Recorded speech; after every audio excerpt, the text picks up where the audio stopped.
Hi guys, Al DeMarco here, and this is going to be your Tuesday video report. Free play coming up in just a moment on the Cavaliers-Mavericks contest, plus my thoughts on the West Coast Conference Championship game tonight in Vegas here at the Orleans Arena between Gonzaga and BYU. Of course, the big play today, the big discounted play, once again, is going to be Gabriel DuPont. The 15th time over the past 4 weeks, you've gotten one of his major wager releases at least half price off.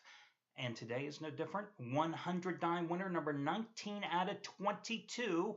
It's Robert Morrison St. Francis. It goes at 7 p.m. Eastern Time this evening. I think that's the Northeastern Conference Championship game. Listen, it's an obscure game, but so was last night's 100 dime winner, which you also got for half price with Hampton by 20 over Morgan State. You get it for half price today simply by using his first name, Gabe, G-A-B-E. That is your coupon code. Listen, $10 bettors in all sports, up over $19,000 since November.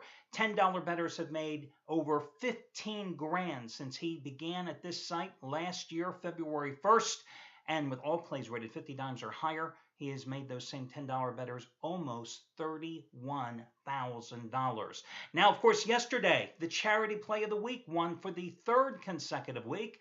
Kudos going out to Jeff Benton. Easy winner last night as he scored with the game between the Atlanta Hawks and Sacramento Kings only going over by 26 points. Going to get much easier than that. You know the deal. It's quid pro quo time. I'm asking you now to make a donation. Little girl by the name of Ellie, 5 years old, I believe in Decatur, Georgia, suffers from a rare genetic disorder that hinders her ability to both walk and to talk. She already wears braces. She already has to use a walker.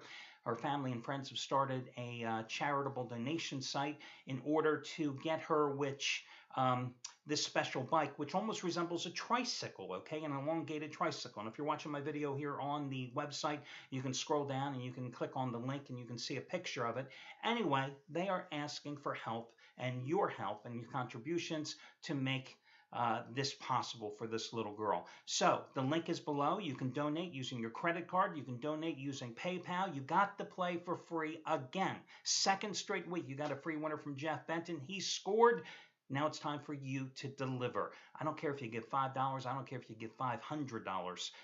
The point is that you participate in the program. That's all I ask of you. So please do so. And of course, as you know, when the charity play wins, I then give you the option to go ahead and save additional monies on any of the handicappers here at the site. In the old days, I probably would have just gone ahead and given you a special discount good only for Jeff Benton.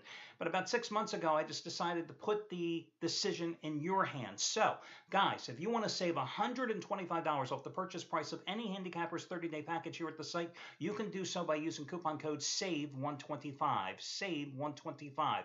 Again, $125 off the price of any handicapper's 30-day package. And guys, if you happen to be already in the middle of a long-term package with Gabe DuPont, let's say you have 7 days left and you want to add another 30 days. Well, you would then have 37 days left, right? You'd get the $125 discount. And if you have any instant rebates, they are applicable as well. Should you have any questions, you can always contact customer service. Maybe you just want college conference tournament action all this week. And you know of the plethora of games we're going to have starting tomorrow.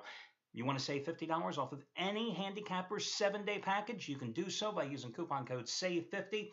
And as you know, guys, I don't play games. The prices you see today are the same prices they were yesterday, the same prices they were last month. Nothing's changed other than your ability to save money, and I do that as an extra bonus. And actually, to be honest with you, it's another inducement to get you to open up your pocketbooks and wallets and to give money to the charity play after it wins. It's just another inducement to save you money, because my mantra has always been you don't have to spend big money to make big money. Okay, guys, let's get to your complimentary plays. I've hit 5 out of 7 since Saturday. Tonight in the NBA, I just can't find any logical reason to back the Dallas Mavericks, and neither is the betting public either, because the public has pushed this line up from 4 to 5. You can find some 4.5s here still, but I think you got to take the Cavaliers. Listen, the Mavericks have lost 4 of their last 6. In the 2 wins, they've only scored 100 and 102 points. They've been held under 94 points in each of the losses. Now, Cleveland has been idle since a 10-point win against Phoenix on Saturday. That was preceded, of course, by that Friday night loss at Atlanta, and it capped a 4-games and 5-day stretch in which they won 3 out of 4 again, the lone setback being it against the Hawks. Now, problem with the Mavericks here is they're in a scoring funk at the moment. Chandler Parsons has not been healthy. Dirk Nowitzki, last 11 games. All the rests they've given him all season long, it hasn't helped. Maybe its age has finally caught up with the great one there. 12.8 points on 39.9% shooting in his last 11 games. And it is true that Monta Ellis had a big 31-point outburst in Sunday's win against the Lakers in LA. But in the 4 games prior, he's only been averaging 12.5 points and 27.5% shooting. Clearly, I think the problem with the Mavericks is Rajon Rondo. It was a bad trade. He's a bad apple, it seemingly is. And, this team has not gelled. The chemistry that they had before that trade has rarely been seen since. The Cavaliers, on the other hand, listen, forget about the fact when the Mavericks blew them out earlier this season. Not the same Cavaliers team you see now. I go with the Cavs minus the points. Now, the Gonzaga game's kind of interesting because we know what happened 10 days ago. BYU goes into Spokane, beats Gonzaga 73-70, outright as a 13-point underdog, never led. Gonzaga never led in that game. Shot just 43.9% from the field. 1 for 8 for 3-pointers in the second half of the game. Now, it's not like BYU played great ball. The Cougars, a very good, high-scoring, good shooting team, only hit like 43% of their shots. But the bottom line is they snapped Gonzaga's 22-game winning streak. They snapped their 41-game home winning streak. They handed them just their second loss of the season. The other one was in 3 points at Arizona. Cost them most likely a number 1 seed in the big dance next week. But here you go at the Orleans in Las Vegas tonight. You've got Gonzaga and BYU meeting for the West Coast Conference Championship. And, of course, Gonzaga is playing in this tournament title game for the 18th consecutive year. I think the natural inclination here is to look at laying the points with Gonzaga minus the 7.5 and say that the Bulldogs are going to extract their pound of flesh and get revenge in this game. And there's a couple of good reasons to think that way, especially since Tyler Halls, who is the leading scorer for BYU and one of the top shooters in the nation, has never played well for BYU in 7 previous career games against Gonzaga. He's averaged just 15.1 points on 36% shooting.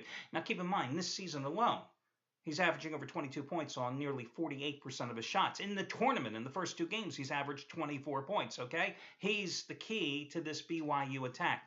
But I remember when these two played in Provo in the first meeting of the season, and I watched these two teams play. Gonzaga took the big lead. BYU came back. I had Gonzaga that day, but Gonzaga finally came through with some clutch free throw shooting to escape with the win at the Marriott Center. The revenge game, of course, the return engagement, I just told you, BYU won outright. It's not a game that I can really even endorse as a free play, but I had handicapped it prior to knowing what the line was. I thought the number was going to be 9 tonight. Well, I wake up this morning and I see 7.5. Doesn't make me feel that much more comfortable taking BYU, but if I had to play it, you put a gun to my head, I would take BYU plus the points. But I do believe the better complementary play, and the lone complementary play today, is still going to be the Cleveland Cavaliers to take care of business at Dallas. Good luck, everybody, and I'll catch you again tomorrow when we do this one more time.